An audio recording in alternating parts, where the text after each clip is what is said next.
So the second question, that's a big question that we could talk all day about. In terms of the first one, do we do first-time teams? Yes, we do.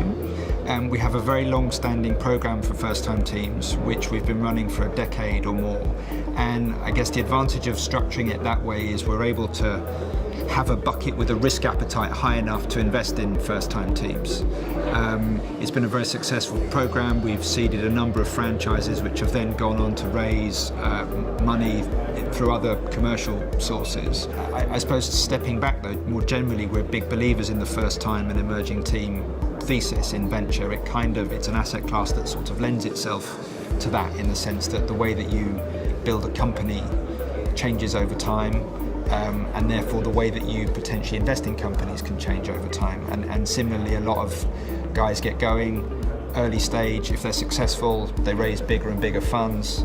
If they're not successful, they don't raise. So there's almost an inbuilt structural issue there in the market that means, as a result of both innovation and just the kind of pure economics of the industry, there's always likely to be space for first-time and emerging teams, particularly at the early stage, and that's what that program does.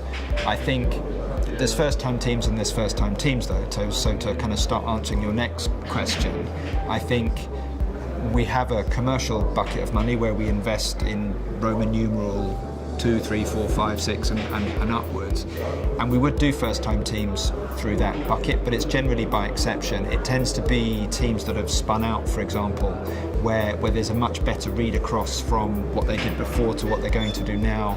It's better attribution of track record and all that kind of stuff.